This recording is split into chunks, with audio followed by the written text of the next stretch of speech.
Bonjour, esprit curieux. Imaginez un instant que vous êtes debout au bord d'une rivière impétueuse. L'eau s'écoule, heurte les pierres et poursuit sa course vers la mer. Cela ressemble à la même rivière que vous avez vue hier, n'est-ce pas? Elle porte le même nom, le même lit, mais est-ce vraiment la même? Aujourd'hui, nous allons nous plonger dans l'une des intelligences les plus énigmatiques de l'histoire. Avant de commencer, une brève remarque. Pour donner vie à cette narration, j'ai utilisé des outils d'intelligence artificielle pour générer les images que vous voyez. Considérez-les comme une toile, une façon d'illustrer les idées et l'ambiance de ce que nous racontons. Elles ne seront pas toujours une représentation littérale, mais plutôt un accompagnement visuel pour que vous laissiez libre cours à votre imagination avec moi. J'espère de tout cœur que vous apprécierez. Nous voyageons dans le temps, plus précisément au VIe siècle avant Jésus-Christ. Nous nous dirigeons vers la ville d'Éphèse, un joyau de la côte ionienne, dans ce qui est aujourd'hui la Turquie. Là vécut un homme aristocratique, solitaire et profondément critique envers ses concitoyens. Son nom était Héraclite et l'histoire le baptisa d'un surnom troublant, l'Obscur. On l'appelait l'Obscur, non pas pour son teint, mais pour son style. Héraclite n'écrivait pas de traités clairs et ordonnés comme le feraient plus tard Platon ou Aristote. Il parlait par aphorismes, des sentences courtes et incisives, chargées d'un sens aussi dense que le plomb. Lire Héraclite, c'est comme tenter de déchiffrer un oracle. Cela exige de la patience et un esprit affûté. Contrairement à d'autres penseurs qui recherchèrent la stabilité et la permanence, Héraclite a regardé le monde et y a vu quelque chose d'à la fois terrifiant et magnifique. Il a vu que rien ne reste immobile. Tout, absolument tout, est dans un processus constant de transformation. Sa philosophie est l'antidote contre la stagnation, une doctrine de feu et de mouvement. Pour le comprendre, nous devons d'abord le situer dans son contexte. Les philosophes précédents, tels que Thalès de Milet, cherchaient de l'élément primordial dont tout était fait, comme l'eau ou l'air. Ils cherchaient d'une substance fixe. Héraclite a rompu avec cette tradition. Pour lui, le principe de l'univers n'est pas une chose, mais un processus. Nous savons peu de choses de sa vie, mais ce que nous en savons est fascinant. Il était de lignée royale, descendant des fondateurs d'Éphèse. Cependant, il renonça à ses privilèges et à son titre en faveur de son frère. Il méprisait la politique et les masses, qu'il considérait comme endormies, des somnambules qui traversent la vie sans comprendre ce qu'elles ont devant elles. La légende raconte qu'il finit par se retirer dans les montagnes pour vivre d'herbes et de plantes, loin du bruit de la ville. Cette misanthropie, ce rejet de la société n'était pas un simple caprice. C'était une posture philosophique. Pour Héraclite, la plupart des gens vivent enfermés dans leur propre monde privé, ignorant la loi commune qui régit l'univers. Et voici le premier grand concept de sa pensée, le logos. Ce mot grec est intraduisible par un seul terme. Il signifie parole, mais aussi raison, discours, proportion et loi. Pour Héraclite, le logos est la structure rationnelle qui organise l'univers. C'est la formule divine qui fait que le monde n'est pas un chaos, mais un cosmos. Héraclite nous dit, bien que ce logos existe toujours, les hommes deviennent incapables de le comprendre, aussi bien avant de l'entendre qu'une fois qu'ils l'ont entendu. C'est une critique dévastatrice. Le logos est là, sous nos yeux, dans le changement des saisons, dans la vie et la mort, mais nous choisissons de ne pas le voir.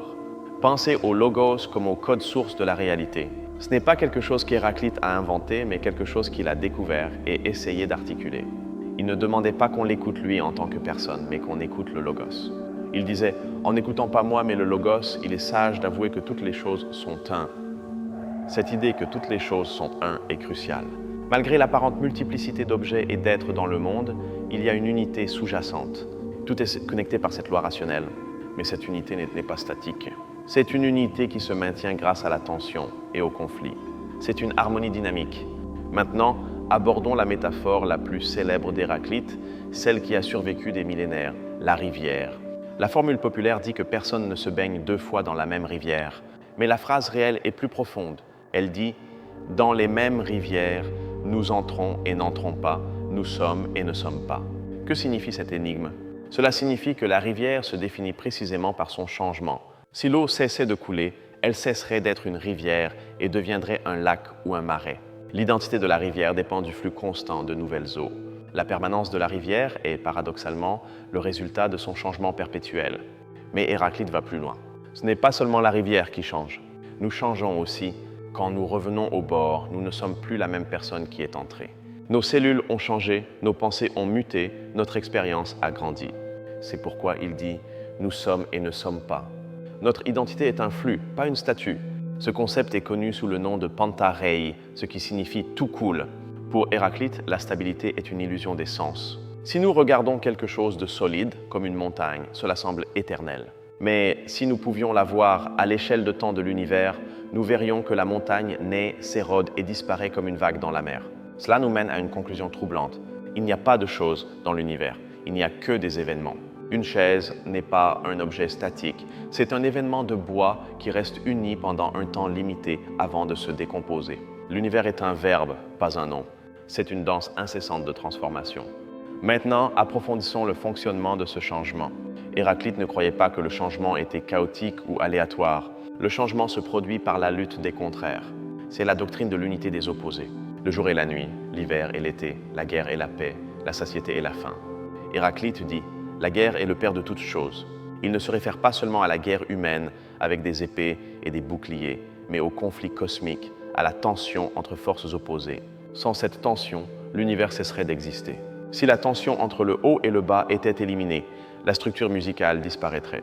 Pensez à l'exemple de l'arc et de la lyre, deux objets très chers aux Grecs. Pour qu'un arc tire une flèche, le bois doit vouloir s'étirer vers l'extérieur, tandis que la corde le tire vers l'intérieur. C'est cette tension opposée qui crée la puissance. Si l'un des côtés cède, l'arc se brise ou devient inutile. Il en va de même pour la lyre. Pour qu'il y ait de la musique, il doit y avoir une tension précise dans les cordes, une harmonie qui naît de forces tirant dans des directions opposées. Héraclite appelle cela l'harmonie palintropique, une harmonie qui revient sur elle-même. La beauté du monde naît de cet équilibre précaire et violent. Cela a de profondes implications pour notre vie. Souvent, nous désirons un monde sans conflit, sans douleur, sans faim. Mais Héraclite nous dirait que c'est désirer la mort. La maladie rend la santé douce, la faim, la satiété, la fatigue, le repos. Nous ne pouvons connaître l'un sans l'autre. Ce sont deux faces de la même médaille. Même le bien et le mal ont une place dans ce tissu. Pour Dieu, dit Héraclite, toutes choses sont belles, bonnes et justes, mais les hommes ont supposé que les unes sont injustes et les autres justes. Du point de vue du logos, du tout, chaque opposé est nécessaire au fonctionnement du système. Un exemple brillant qu'il utilise est celui de l'eau de mer. Il dit « La mer est l'eau la plus pure et la plus contaminée. Pour les poissons, elle est potable et saine. Pour les hommes, elle est imbuvable et mortelle. La substance est la même, mais sa valeur change selon la relation qu'on entretient avec elle. Tout est relatif au contexte du conflit. Et nous arrivons ici à l'élément central de sa physique, le feu. Si Thalès a choisi l'eau, Héraclite a choisi le feu. Mais pourquoi le feu? Parce que le feu est l'élément qui représente le mieux le changement. Le feu n'est pas une substance statique. Le feu est un processus de consommation et de transformation constante. Une flamme semble une chose stable, avec une forme définie. Mais si nous la regardons bien, c'est du combustible qui se transforme en chaleur et en lumière. Elle est toujours nouvelle, toujours différente. Pour Héraclite, le cosmos entier est un feu éternel qui s'allume avec mesure et s'éteint avec mesure. Tout est une transformation du feu. Il décrit un cycle cosmique. Le feu se condense et se transforme en humidité, et celle-ci en eau. L'eau se congèle et devient terre. Et puis le chemin s'inverse. La terre se liquéfie en eau et l'eau s'évapore pour alimenter le feu. C'est le chemin vers le bas et le chemin vers le haut, qui sont, selon lui, un et le même. Cette vision cosmologique est étonnamment moderne en un certain sens. Elle nous parle de la conservation de l'énergie. Rien ne se crée ni ne se détruit, tout se transforme. Le feu d'Héraclite est l'énergie pure qui anime la matière. C'est le moteur qui impulse le pantarei, le flux de toute chose. Mais le feu n'est pas seulement physique, il est aussi spirituel. Héraclite croyait que l'âme humaine est de nature innée. Une âme sage est une âme sèche, un feu brillant et actif. Au contraire, l'humidité est la mort de l'âme. Quand nous nous enivrons, dit-il, notre âme s'humidifie et nous perdons la raison, nous trébuchons comme des enfants. Cette métaphore de la sécheresse et de l'humidité connecte sa physique à son éthique. L'objectif de la vie humaine doit être de maintenir l'âme sèche, proche du feu du logos. Cela s'atteint par la connaissance de soi et la maîtrise de soi. Lutter contre le désir est difficile, dit-il, car ce qu'il veut, il l'achète au prix de l'âme. Héraclite fut l'un des premiers à mettre l'accent sur le monde intérieur. L'une de ses phrases les plus percutantes est « Je me suis cherché moi-même ». Avant lui, les philosophes regardaient les étoiles. Lui a regardé vers l'intérieur. Il a compris que l'univers extérieur et l'intérieur suivent la même loi, le même logos. Il découvrit que l'âme est un territoire vaste et inexploré. Il dit « Tu ne trouveras pas les limites de l'âme, même si tu parcours tous les chemins, si profond est son logos. » Cela suggère une profondeur psychologique infinie. Nous sommes un mystère pour nous-mêmes, un abîme que nous devons oser explorer. Son éthique n'est pas une liste de règles morales, mais une invitation à s'éveiller. La plupart des gens vivent endormis, dit-il, piégés dans leurs opinions privées, dans leurs préjugés. Le sage est celui qui s'éveille à la réalité commune, qui voit les connexions cachées entre les choses, qui comprend que le conflit est nécessaire. Il y a une de ces phrases qui est souvent mal citée ou mal interprétée. Le caractère était le destin, ou en grec, ethos anthropoi daimon. Cela ne signifie pas que tout est écrit. Cela signifie que ton ethos, ta manière d'être, tes habitudes et ton comportement sont ton démon, ta divinité protectrice ou ta condamnation. Nous ne sommes pas des marionnettes des dieux de l'Olympe. Nous sommes les architectes de notre propre destin à travers notre caractère. Si nous cultivons une âme sèche et rationnelle, notre destin sera en accord avec cela. Si nous laissons notre âme s'humidifier par les vices et l'ignorance, notre destin sera celui des endormis. Héraclite avait aussi une vision très particulière de la religion de son temps. Il critiquait les rites et les sacrifices de sang. Il disait qu'ils essayaient de se purifier du sang en se tachant de sang, comme si quelqu'un qui marchait dans la boue essayait de se nettoyer avec de la boue. Pour lui, le divin n'était pas dans les statues, mais dans le logos. Son Dieu n'est pas une personne barbue sur un nuage. Son Dieu est le jour et la nuit, l'hiver et l'été, la guerre et la paix, l'abondance et la faim. Dieu est la totalité du processus, l'unité des opposés. C'est une vision panthéiste, où tout ce qui existe fait partie d'une divinité dynamique. Maintenant, faisons une pause et pensons à la pertinence de cela aujourd'hui. Nous vivons à une époque de changement accéléré.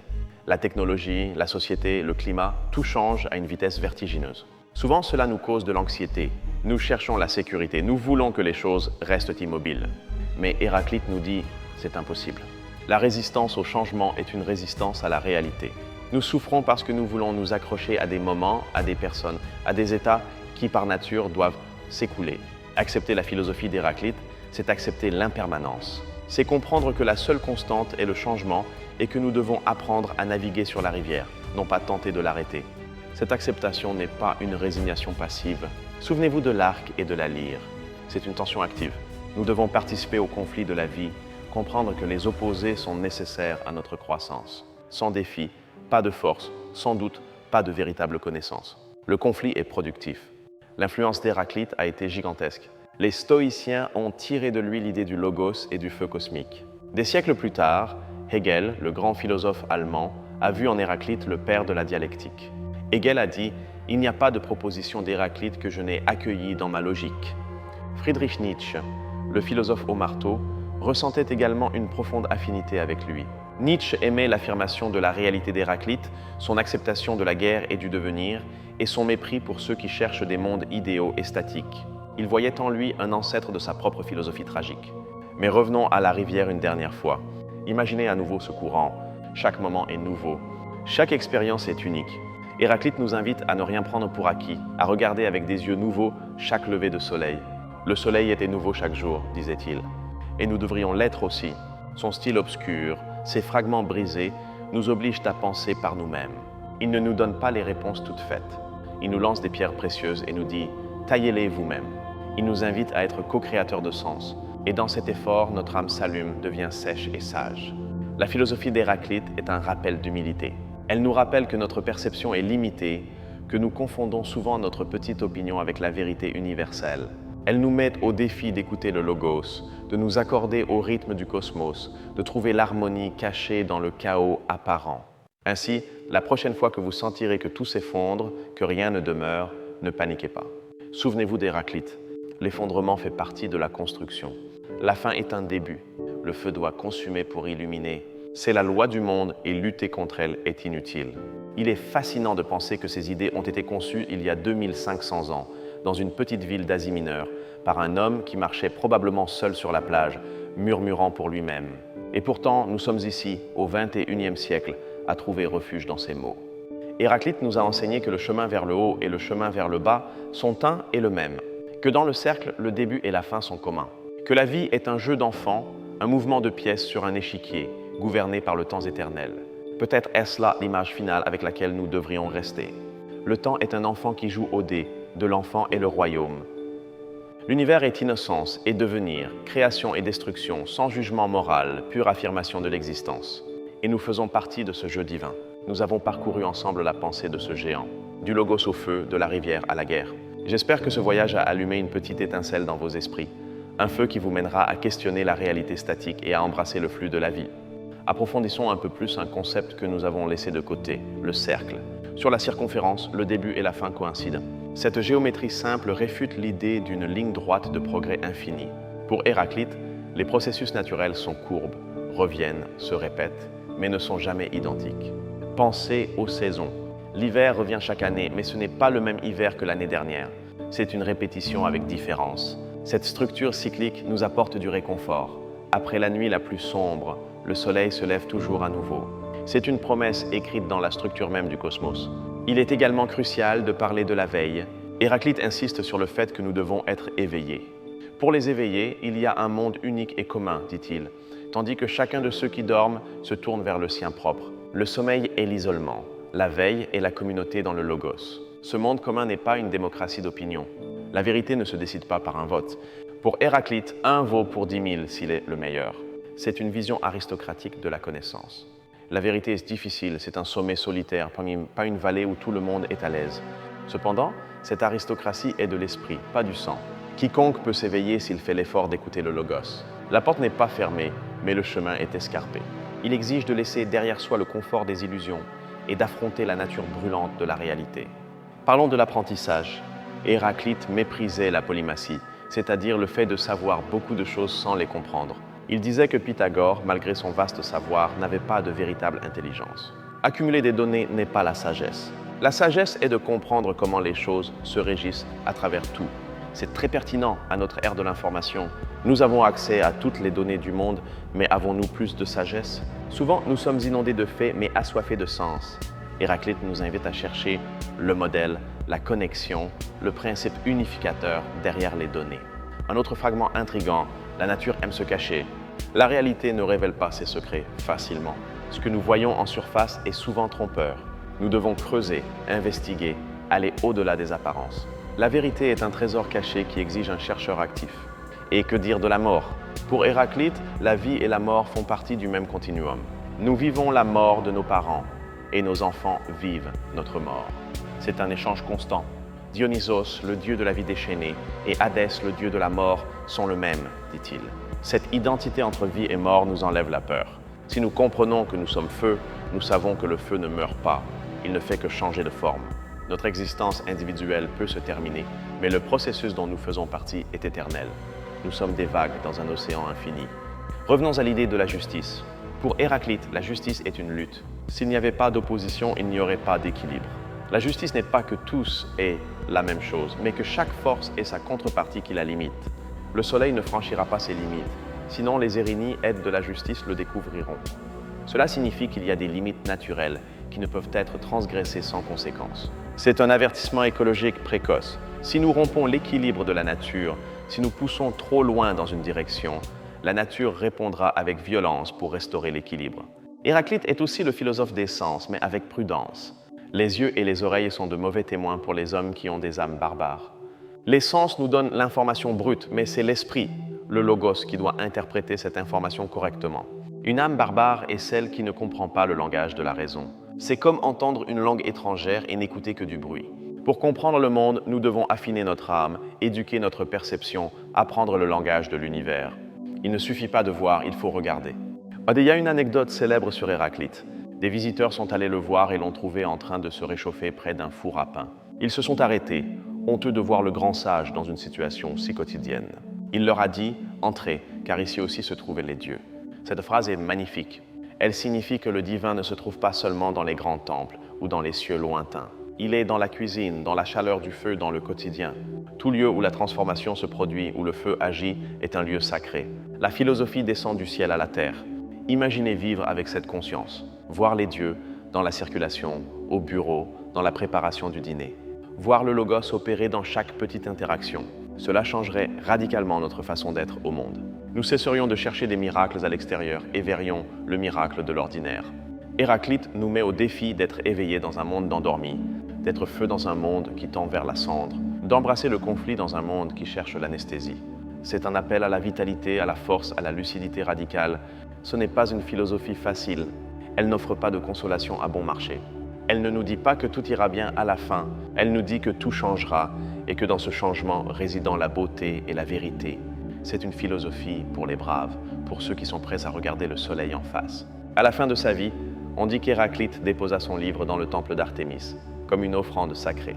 Il ne le publia pas pour les masses. Il le laissa là afin que seuls ceux qui recherchaient réellement la sagesse puissent le trouver. Ce fut un dernier acte d'aristocratie intellectuelle. Ce livre fut en grande partie perdu. Il ne nous reste que des fragments, des citations recueillies par d'autres auteurs postérieurs. Mais ces fragments sont comme des diamants, indestructibles et brillants. Chacun contient un univers entier. Nous avons essayé d'en explorer quelques-uns aujourd'hui, mais il y en a beaucoup plus. L'obscurité d'Héraclite est en réalité un excès de lumière. Elle nous éblouit. Elle nous oblige à fermer les yeux et à réfléchir. Et en les rouvrant, le monde a changé, parce que nous avons changé. La rivière continue de couler, et nous avec elle. J'espère que ce parcours à travers la philosophie du feu vous a été utile. Non pas pour mémoriser des données, mais pour allumer votre propre curiosité. La philosophie n'est pas l'histoire de ce que d'autres ont pensé, c'est l'outil pour penser ce que nous vivons. N'oubliez pas, Pantarei, tout coule. Vos problèmes, vos joies, vos peurs, tout passe. S'accrocher, c'est souffrir, fluer, c'est vivre. Soyez comme le feu, toujours changeant, mais toujours en maintenant sa mesure, son identité dans le processus. Observez votre environnement aujourd'hui. Cherchez les opposés. Où voyez-vous la tension qui crée l'harmonie? Où voyez-vous le changement déguisé en stabilité? Faites l'exercice de regarder avec les yeux d'Héraclite. Je vous assure que le monde deviendra un endroit beaucoup plus intéressant. Si vous vous êtes senti interpellé par ces idées, alors nous avons atteint notre objectif. La pensée réelle doit déranger, elle doit faire trembler le sol sous nos pieds. Si tout était évident, nous n'aurions pas besoin de philosophie.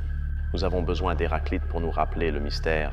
Je vous remercie profondément de m'avoir accompagné dans ce voyage à l'ancienne Éphèse. Ce fut un honneur d'être votre guide sur le fleuve de la pensée héraclitéenne. Merci d'avoir dédié votre ressource la plus précieuse, votre temps, à cultiver votre esprit.